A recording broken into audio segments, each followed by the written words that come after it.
What it is the medications that a lot of people are taking are actually depleting nutrients. And these are nutrients that your body needs to survive. Because we see this daily. I mean, it's literally daily. And in the nutrient depletions that we're going to be talking about, it's not just us saying it, and it's not even the nutrition world saying it.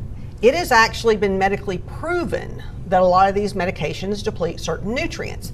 There used to be a book. It was a great book. It was put out by Lexicomp, which is a pharmaceutical, they put out pharmaceutical books. And it was called the Nutrient Depletion Hand Guide. All of a sudden, it came out for like 3 years, and it went away. We happen to have a very worn We have a really copy. old, worn copy of it because, of course, a lot of the old drugs that are still being used, the nutrient depletions that were already proven are in that book, and then it tells you what happens when you deplete it. Yeah. And that book has not been published, I think, since 2002. Yeah. Now, they still know that the depletions are still there, and a lot of people that you see quoted on the list they use are still from that book 20 years ago. The bad thing is a lot of the new drugs, we don't have as much information out because they don't publish something like that. Now we're talking about a true, like, just you take a medication for long term and then it depletes something else in you. And then when it depletes that, it causes other issues. So, I mean, for instance, you asked me this morning, and one of the instances I gave you is a diabetic medication, Metformin, which everybody knows that. It depletes B12, folate, and CoQ10.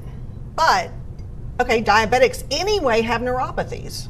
Diabetics are known to have neuropathies because blood sugar being high damages the nerves. Well, so does a B12 and folate deficiency.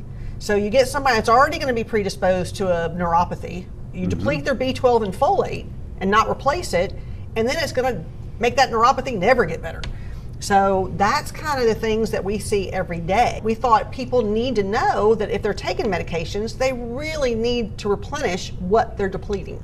Yeah, I think one of the classics, and then this is a true classic, it seems like almost every day, at least 2 or 3 times a week, I'll have a female come in and she's just had her bone DEXA scan, and they said, you've got osteopenia or osteoporosis, okay?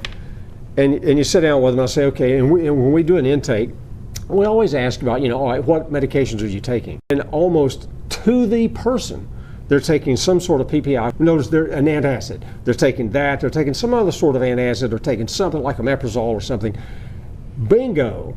There's adding insult to injury, because that's going to inhibit you from absorbing things like calcium. And then they tell you, well, go out and take 1,200 milligrams of calcium a day, which is whoa, whoa, whoa. There's research showing that that's not good either, okay? That's been proven time and time again. These women are actually taking something that's creating or adding to their problem, and they're never told to stop. Yeah, we see a lot of times where there's a problem that comes up, but they don't say, well, this could be from your medication. Yeah. Well, I guess another question to kind of continue down that path, is it every medication or is it just some specific classification? Not all medication depletes things, because there are a lot of times where you have a medication and it's not known, I should say known, to have any depletions. We just haven't found out So we don't yet. know. It's not been proven. So you don't know for Right. sure. But a lot of your common medications do deplete. And the common ones that everybody out there taking, I mean, basically acid reducers. And a lot of them are over the counter. I mean, that people take just on their own even. And that does deplete. There's a list of nutrients depleted by that.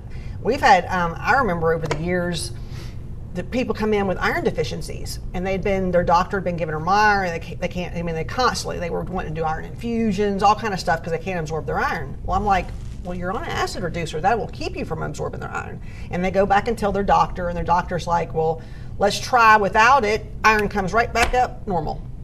But yes, there's many of them out there. And in your known drugs that so many people are out there taking are your statins. Would a common multivitamin help combat against this? It would. I mean, a common multi, I always say if you're on a bunch of medication, you at least need to take a good multi. That is a starting point. Yeah. I'm Dr. Fox, and I want to thank you for watching this YouTube video.